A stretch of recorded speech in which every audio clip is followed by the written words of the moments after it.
5408F બરાબર આવો number છે. હવે આપણે ભેગા થયેલા છે. પહેલા એ મહામાનવને હું પ્રણામ કરું છું. એવા મહામાનવ જે છે એવા ભૂપેન્દ્ર કાકા, જેમણે સરકાર સામે અને લોકોને જાગૃતતા કરાવવા માટે આપણું ગુજરાત રાજ્ય છે અને ગુજરાત રાજ્યમાં આપણું અંબાજીથી લઈને ઉમરગામ સુધી ટ્રાઇબલ બેલ્ટ છે, 14 જિલ્લાઓ છે અને એમાં 30 જેટલા આપણા લગભગ ધારાસભ્ય આવે છે. અને આપણું ટોટલ આખા ગુજરાતમાં જોવા જઈએ તો 45 ધારાસભ્યને ઓળખીને આખા જો આપણા રાજ્યોમાં જો વિકાસ કરવો હોય તો મોટો વિકાસ કરવો પડે જનજાતિ સમાજનો, આદિવાસી સમાજનો. તો એમાં આપણે આજે જે ભેગા થયેલા છે એનો મુખ્ય ઉદ્દેશ છે કે આપણે ભગતસિંહ જેવું ક્રાંતિવીર બનવું નથી, અથવા આપણે બનવું હોય તો આપણે શું કરવાનું છે? તો આપણે ક્રાંતિવીર બનવું પડશે ને. તો આપણો દેશ આઝાદ થઈને 1947માં આઝાદ થયો પછી કેટલા વર્ષ થઈ ગયા? 70થી વધારે વર્ષ થઈ ગયા. ત્યારબાદ પણ આપણને એવું નથી લાગતું કે આપણે આઝાદ છે. તો પહેલા ભારત માતાને વંદના કરીને હું મારું વાણીને શરૂઆત કરીશ. ઉત્તરમ યસ્ સમુદ્રસ્ય હિમાંદ્રેશ્યવ દક્ષિણમ વર્ષ તથા ભારતમ નામ ભારતીય યંત્ર સંતતિ. ઉત્તરના હિમાલયથી લઈને દક્ષિણના સમુદ્ર સુધી જે દેશ છે તેનું નામ છે ભારત. અને ત્યાં રહેવા વાળા બધા આપણે હિન્દુના નામથી આપણે બધા ઓળખાતા છે. અને આપણું કામ શું છે કે આપણી જે ભારત ભૂમિ છે, આપણો જે દેશ છે, આપણી જે ધરતી છે, એ ધરતીને પણ આપણે ભારત માતાની જય બોલતા છે. આપણે જે અહીંયા સર્કિટ હાઉસ નસવાડી ભેગા થયા છે એનું પણ આપણે કઈ ઉદ્દેશ લઈને આવેલા છે. આપણે શા માટે આવેલા છે કે આપણે આપણા ગામ માટે, આપણા વ્યક્તિગત જીવન માટે, કે આપણા દેશ માટે આપણે કંઈ સારું કરવું છે. એવું જરૂરી નથી કે દેશને આઝાદી આપવા માટે ભગતસિંહ, સુખદેવ કે રાજગુરુ જ બનવું છે, પરંતુ આપણે એક બિંદુ પર કામ કરીએ. જેવી રીતે આ રાષ્ટ્રને આઝાદી અપાવવા માટે પણ, અને દેશ આપણો આઝાદ ન થયેલો એના પહેલા પણ આપણા જનજાતિ સમાજે આ દેશ માટે આહુતિ આપેલી છે. જે રીતે માંગરોળનો ઇતિહાસ છે કે આપણે બધા કહીએ છીએ કે આદિવાસી સમાજ જે દેશને આઝાદી આપવા માટે પહેલા કોણે બલિદાન આપેલું? તો આપણા આદિવાસી સમાજે. અને આપણે એ સમાજના આપણે વંશજ છે. આપણે બધા અહીંયા પરિચયમાં મેં એવું સાંભળ્યું, અન્ય સંગઠનના ઘણા લોકો આવેલા છે. વિશ્વજી પરિષદનું નામ લીધું, સંઘના કેટલા કાર્યકર્તાઓ છે. અને મને એવું લાગે કે અહીંયા જે કામ કરવાવાળા લોકો છે તે મારાથી પણ, કે અહીંયા બેસેલા છે એ લોકોથી પણ ઘણા વધારે અનુભવ કરે છે. કોઈ 25 વર્ષ પણ અનુભવ છે, કોઈ અહીંયા બેઠેલા છે લોકોને 40 વર્ષનો અનુભવ છે. જનસનનું નામ લીધું એટલે કેમ 40 વર્ષ પણ આ દેશ માટે, એવું નહીં કે પોતાના ભાજપ માટે કે કોઈ સંસ્થા માટે, પણ કોઈ પણ સંસ્થામાં આપણે કામ કરીએ તો એનો એક ઉદ્દેશ હોય છે, એના બિંદુ બને છે, એનું બંધારણ બને છે. તો એવી રીતે નયા ગુજરાત લોક અધિકાર જાગૃતિ સમિતિનું એક બંધારણ છે. શું કામ છે? ભ્રષ્ટાચાર મુક્ત દેશ. પણ અન્ય દેશો છે. પહેલી વાર જ્યારે બેઠક થઈ, જોશુભાઈ લોકો બધા અમારા તાપી જિલ્લામાં આવ્યા હતા, ત્યાં વિષય આવ્યો હતો કે અન્ય દેશોમાં ભ્રષ્ટાચાર જેવું ઘટે જ નહીં. અન્ય દેશોમાં એ ભ્રષ્ટાચાર 100 વર્ષ પહેલા ખતમ થઈ ગયો, અને થતો હશે તો પણ 5 થી 10%. પણ આપણા દેશમાં તમે ઘરેથી નીકળો, સ્કૂટર, 4 વ્હીલ કોઈ બી લઈને નીકળો તો 10 મિનિટમાં તમારા મનમાં એવું આવે કે સારું મારે કંઈ કરવું છે. એવું તમને લાગતું છે કે નહીં? તો અહીં અને બીજું મારે એવું કહેવાનું છે કે અહીંયા જેટલા પણ 50 એટલા કાર્યકર્તા બેસેલા છે, 50 થી વધારે લોકો, 50 થી વધારે લોકો જે બેસેલા છે એ લોકો અહીંયા શા માટે આવેલા છે? કોઈએ ડરવું નહીં કે હું આ પાર્ટીમાં કરું. કોંગ્રેસ, ભાજપ, આમ આદમી પાર્ટી, કોઈ પણ સંગઠન, RSS કે વિશ્વ હિન્દુ પરિષદ, કોઈ પણ સંગઠન, એ સંગઠનના દરેક સંગઠનનું એક બંધારણ રહેલું છે. એના માટે આપણે બધા ક્રાંતિવીર તરીકે બધા કામ કરતા છે. તો નયા ગુજરાત લોક અધિકાર જાગૃતિ સમિતિનું પણ એ જ કામ છે, દેશભક્તિનું કામ છે, ભારત માતાનું કામ છે, વંદે માતરમ, ભારત માતા કે જે એ જ કામ છે. એનું મુદ્દો શું છે? ભ્રષ્ટાચાર મુક્ત. ભગતસિંહ, સુખદેવ, રાજગુરુ લોકોએ દેશને આઝાદી માટે બલિદાન આપ્યું હતું. અને ભગતસિંહ તો એસેમ્બલીમાં બોમ્બ ફેંકીને ભાગી પણ શકતો હતો, પણ ભાગેલો નહીં. વંદે માતરમ, ભારત માતા ત્યાં પણ બોલતો હતો. કેમ બોલતો હતો? કે જ્યારે આ ભારત માતા પર જમ્મુ કાશ્મીરથી લઈને કન્યાકુમારી સુધી જ્યારે પણ મારી ભારત માતાને અડચણ આવશે તો મને યાદ કરશે આ દેશના યુવાનો, આ દેશના જાગૃત લોકો મને યાદ કરશે અને દેશ માટે મારી જેમ પણ બલિદાન આપશે. તો એવું જ આ કામ છે. એટલે આ જે ભ્રષ્ટાચાર મુક્ત અભિયાન જે છે, ભ્રષ્ટાચાર મુક્ત અભિયાનમાં ભારત દેશમાં 2005માં કેન્દ્ર સરકારે આ કાયદો લાગુ પાડ્યો. એનું નામ છે માહિતી અધિકાર, RTI નું નામ છે. અને એ નામમાં એનું મુખ્ય બિંદુ છે ભ્રષ્ટાચાર. તો એના 3 બિંદુ છે. ભ્રષ્ટાચાર મુક્ત કેમ કરવું? તો આપણે એનો ઉદ્દેશ ખબર હોવો જોઈએ ને. તો પહેલું છે કે લાંચ રૂશ્વતથી દૂર રહે આપણો દેશ. બીજું છે કે વહીવટમાં પારદર્શકતા આવશે. શું આવશે? પારદર્શકતા આવશે. અને બીજું કે સરકાર પોતાની જિમ્મેદારી રહેશે. ધારો કે આ સર્કિટ હાઉસ છે, તો સર્કિટ હાઉસની આજુબાજુ આપણને એવું લાગે કે અહીં ભ્રષ્ટાચાર છે, તો સરકાર આપણે જો સરકારને ધ્યાન આપીશું તો સરકાર એમાં ધ્યાન આપશે અને અધિકારીઓને એ બોલશે. જેવી રીતે હું અહીંયા બેઠો અને જસુભાઈ મને એક્ઝામ્પલ આપ્યું. સરકારનો એક બીજો એક વિષય છે તાલુકા સ્વાગતથી લઈને રાજ્ય સરકારના સ્વાગતનો એક કાર્યક્રમ ચાલે છે. તેમાં જસુભાઈએ આ આદિવાસી સમાજના નસવાડી, કવાડ, જાંબુઘર આ વિસ્તારના જે વિસ્થાપિત લોકો છે એમને મુખ્યમંત્રીની સામે ઓબ્જેક્શન ઉઠાવ્યું કે મારા આદિવાસી સમાજ જે વિસ્થાપિત લોકો છે એ લોકો માટે મને ન્યાય જોઈએ. અને મુખ્યમંત્રી પણ એમણે કીધું કે જે તમે નહીં કરશો તો 31મી જે સરદાર વલ્લભભાઈ પટેલ જે જન્મ જયંતિ દિવસે વડાપ્રધાન આવશે હું એની સામે મોરચો માંડીશ. તો સરકારના અધિકારીઓને મુખ્યમંત્રી ભૂપેન્દ્ર પટેલ શ્રીએ મોકલ્યા અને આ વિસ્તારમાં સર્વે કરાવ્યું. અઠવાડિયા કેટલું લાગ્યો? 1 અઠવાડિયું. પણ વિષય શું છે? જાગૃત નાગરિક તરીકે આ કામ કર્યું. ધારો કે મારી પોતાની વાઈફ ગ્રામ પંચાયત સદસ્ય, પણ મને નથી ખબર કે મારી ગ્રામ પંચાયતમાં શું થયું છે. મને પોતાને નથી ખબર. તો મેં મારી પ્રથમ આરટીઆઈ માંગી તો મને ટેબલ પર સાંભળજો. હવે આપણો વિષય આવે છે. પ્રથમ આરટીઆઈ માંગી એટલે ગ્રામ પંચાયતનો સદસ્ય મારી વાઈફ છે, પણ હું એક જાગૃત નાગરિક આરટીઆઈ માંગીને હું ગ્રામ પંચાયતમાં ગયો તો મને તારીખ આપી કે તમારે આ તારીખે અહીં આવવું. તો હું ગયો કે તલાટી મારી છોકરી છે એ અને સરપંચ હાજર થઈ ગયા. ટેબલ પર મૂકી દીધા. મારા જે મુદ્દા હતા મને આજે જોઈ છે એટલે ટેબલ પર મૂકીને અડધો કલાકનો સમય આપી. કૌશિકભાઈ તમને અહીં જે જોઈએ તે તમે લઈ એવું જ કરશે, તમને પણ કરશે. તમે આરટીઆઈ મળશો તો હવે મને શું ખબર કે આટલા બધા ચોપડા છે એમાં શું રહેવાનું, બરાબર? તો પેલો છે ફંડુ પીણા લઈને આવી ગયો સરપંચ અને કૌશિકભાઈ તમારી ટીમમાં આવેલી છે એ લોકો પર પીવડાવી દો અને તમારે જે કાગળે જોઈતા છે એ માર્કેટ આપે તમે ઝેરોક્ષ કરીને આપી દઈએ.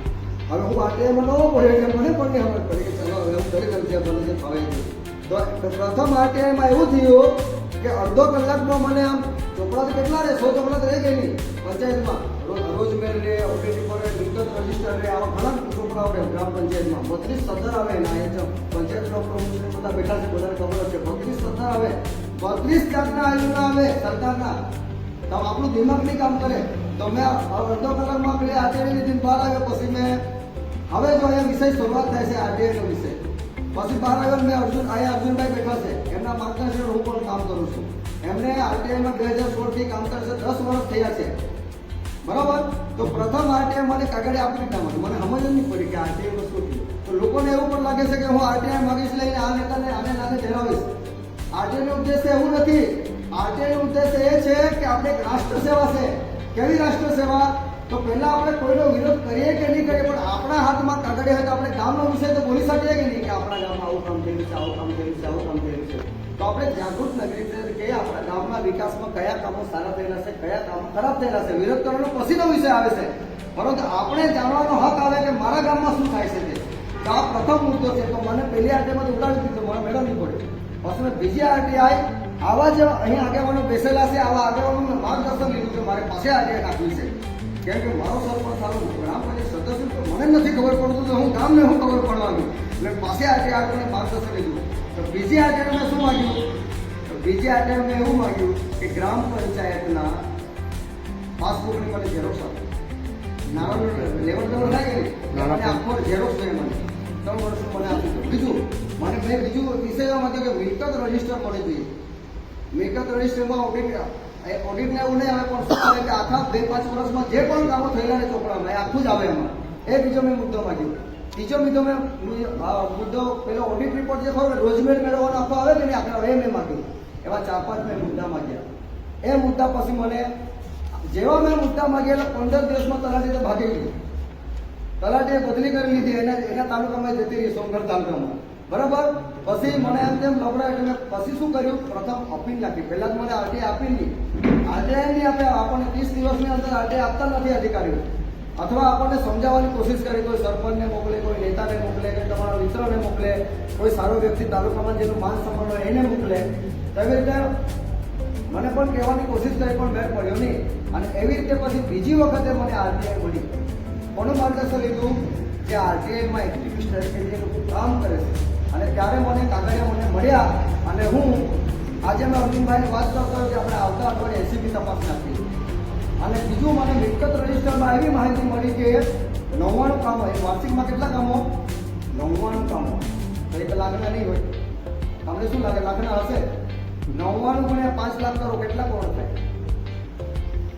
100 કામો છે કે નહીં? પણ મારી પંચાયત નાનું ગામ છે, પણ મારી પંચાયતમાં 100 કામ છે. તો 100 કામ ગુણ્યા 5 લાખ હોય, 3 લાખ હોય, 4 લાખ હોય, તો પૈસા કેટલા છે? તો આપણું દિમાગ કામ નહીં કરશે. એટલા બધા પૈસા આવે. અર્જુનભાઈ બેઠા છે, એમના માર્ગદર્શન હું કામ કરું છું. અમારી ઉચ્છલ તાપી જિલ્લામાં ઉચ્છલ તાલુકો છે, 24 ગ્રામ પંચાયતો છે. 24 ગ્રામ પંચાયતના અમે ઓડિટ રિપોર્ટમાં ગયો કે આ ઓડિટ રિપોર્ટમાં શું છે. તો મને પછી એમને સવાલ પૂછ્યો કે કૌશિકભાઈ, તમને ખબર છે તમારી ગ્રામ પંચાયતમાં કેટલા પૈસા? મેં કહ્યું હશે, નાનું ગામ છે, 10 લાખ રૂપિયા છે, એનાથી વધારે 1 રૂપિયો પણ નહીં આપતા હશે એવું મેં કીધું. એમના ઘરે મને લઈ ગયો. અમારી આખી ટીમ ગઈ. અમે અલગ અલગ પંચાયતના બધા આવેલા છે. તો પોતપોતાનો ઓડિટ રિપોર્ટ કર્યો. તો ત્યારે અમને ખબર પડી કે 1 વર્ષમાં વાર્ષિક 5 કરોડ રૂપિયા આવે છે. કેટલા? 5 કરોડ રૂપિયા. એવું નથી કે 5, 10, 20 લાખ એટલા નથી. તો જો મારી પંચાયતને 5 કરોડ રૂપિયા જોયા, પછી બીજાનું ચેક કર્યું, આનું ચેક કર્યું, તેનું ચેક કર્યું, 24 પંચાયતનું ચેક કર્યું, તો દરેક પંચાયતમાં ઓડિટ રિપોર્ટ જે મળ્યો અમને, કે ઓડિટ રિપોર્ટમાં 5 કરોડ રૂપિયા છે. 5 કરોડ 5 વર્ષમાં કેટલા થઈ જાય? કેટલા પૈસા થઈ જાય? આપણા ઘરના છે ને દરવાજો પણ સોનાનો બની જાય અમુક લોકોના. સમજી ગયા? દરવાજો ખરો ને, દરવાજો અમુક હિસ્સો સોનાનો બની એટલા પૈસા આવે. તો કહેવાનો મિનિંગ એવો નથી કે તમે આરટીઆઈ ઇન્વેસ્ટ બની જાઓ, આરટીઆઈમાં તો આવું કરો તેવું કરે. આપણો વિષય એવો નથી. આપણે વિષય એવો છે કે આપણે જો જાગૃત નાગરિક રહીએ અને આરટીઆઈ માંગીએ, અને જો આપણે સાચી સેવા જો ભગતસિંહ જેવી કરવી હોય, તો તમે આ માધ્યમથી પણ આપણે રાષ્ટ્ર સેવા કરી શકીએ. જો દેશ આઝાદ થયો 1947માં, આઝાદી થયા પછી અહીં કોંગ્રેસ પાર્ટી સત્તામાં આવી, 70 વર્ષ રાજ કર્યું, પછી ભારતીય જનતા પાર્ટીની સરકાર આવી. જો દરેક લોકો, રાજકીય નેતા હોય કે સંગઠનના લોકો હોય, બધા જ લોકો સેવા કરવા માટે જ આવે છે. પછી આરએસએસ હોય, વિશ્વ હિન્દુ પરિષદ હોય કે ધારો કે, અને સેવા કર્યા પછી દરેક કાર્યકર્તાને મારો અનુભવ એવો છે કે પછી એમાંથી એક લોકો અભ્યાસ કરે. ધારો કે રાષ્ટ્રીય સ્વયંસેવક સંઘ છે, એમના સ્થાપક છે ડોક્ટર હેડગેવારજી. એમણે સંઘની સ્થાપના કરી. કેમ સ્થાપના કરી? તો જંગલ આંદોલનમાં એમને ધરપકડ થયેલી. કોંગ્રેસમાં એ પણ કોંગ્રેસમાં કામ કરતા હતા અમુક સમય. ત્યારે રાજકીય પાર્ટી એ હતી કોંગ્રેસ. તો તેમણે આંદોલન કર્યું, ત્યારે એમને જેલમાં મૂકવામાં આવ્યા. ત્યારે જે આરએસએસના જે સ્થાપક છે, વિશ્વનું મોટામાં મોટું સંગઠન છે દુનિયામાં, એની વાત કરું છું, સાંભળજો. આપણે આ કામ કેમ કામ કરવું જોઈએ? એમને જેલમાં મૂકવામાં આવ્યા. જેલમાં મૂક્યા પછી એમને મંથન કર્યું કે ભારત દેશ એટલે સોનાની ચીડિયા કહેવાતું છે. અખંડ ભારત આખી દુનિયાને માર્ગદર્શન કરે એવો મારો દેશ. તો આ મારો દેશ ગુલામ કેમ બન્યો? એમણે ત્યાં મંથન કર્યું. મંથન કર્યા પછી પરમ પૂજ્ય ડોક્ટર હેડગેવારજીએ કીધું કે મારે સંઘની સ્થાપના કરવી છે. એ સમયમાં 1925ના સમયમાં, એના પહેલા એ ડોક્ટર થયેલા. શું થયેલા? ડોક્ટર એ ધારતે.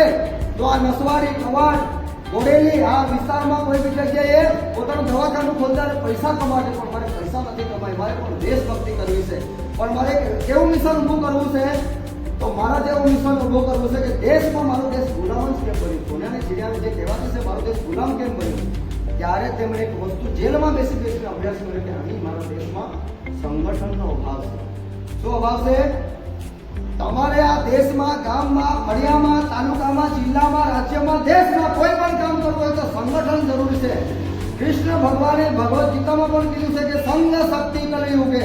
હું અવતાર નહીં લઈશ, દરેક આપણે યુગમાં અવતાર લીધો છે ભગવાને, પણ કલયુગમાં હું પણ અવતાર નહીં લઈશ. સંઘ શક્તિ કલયુગે. તમારી જે એકતા છે એ જ મારો અવતાર રહેશે. એવું કોણે કીધું છે? કૃષ્ણ ભગવાને કીધું છે. હું મારી પોતાની વાત નથી કહેતો. એવી રીતે ડોક્ટર હેડગેવારજીએ જેલમાં બેસીને મંથન કર્યું અને બહાર નીકળીને 1925માં મોહિતીવાડાના ગ્રાઉન્ડમાં નાગપુરમાં સંઘની સ્થાપના કરી. અને ત્યારે લોકો એને પાગલ કહેતા હતા કે આ ગાંડો ડોક્ટર નાના પોયરાને લઈને કબડ્ડી રમતો છે, વંદે માતરમ બોલતો છે એમ કે, અને આ સંગઠન કરવા નીકળ્યો છે, સંગઠન નહીં થશે એમ કે, અને આ પાગલ લોકો છે એમ કે. તો આવું કહેતા આજે આખી દુનિયા જેની પાછળ પાગલ છે. અને એને મિશન ભેગું કર્યું. રાષ્ટ્રીય સ્વયંસેવક સંઘની 100 સંસ્થા છે. કેટલી સંસ્થા છે? 100 સંસ્થા.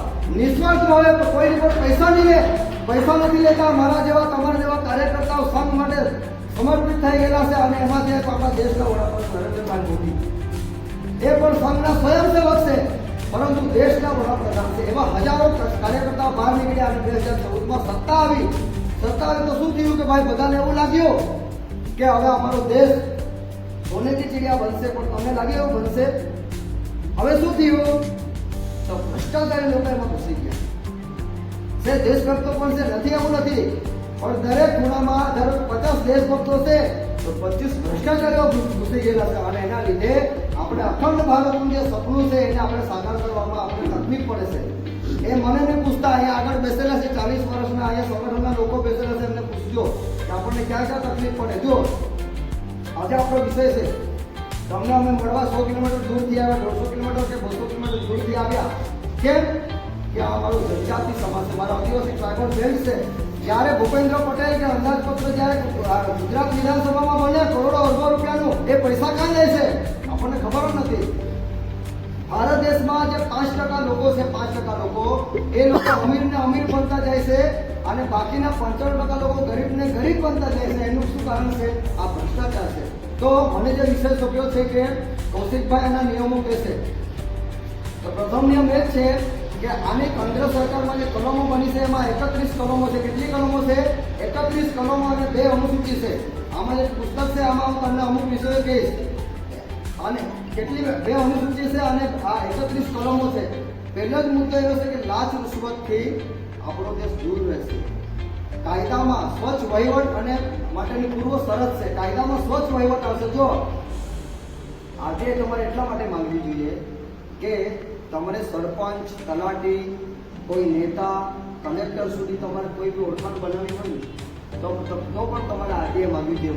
મારું મને એવું કેવું કહેતું છે. પરમ દિવસે લગભગ શનિવારે ને શુક્રવારે અમે અમારા તાલુકાના મામલતદાર સાથે બેસ્યા. કોની સાથે? 1 કલાક સુધી અમારી સાથે બેસ્યા. કેમ? આજે અધિક કલેક્ટર સામે મળવા ગયેલા. અમારે એક વિષય હતો આરટીઆઈના માધ્યમથી, અર્જુનભાઈ 10 વર્ષથી કરે છે, એ વિષય પર અમે ગયેલા. અધિક કલેક્ટર બેસેલો ને ઊભો થઈ ગયો. તો ઊભો થઈ ગયેલો, ખુરશી પર ચેમ્બર પર નહીં બેસેલો. તો આટલી મોટી તાકાત છે. એટલા માટે કીધું છે કે ભ્રષ્ટાચારમાં કાબુ રાખવા માટે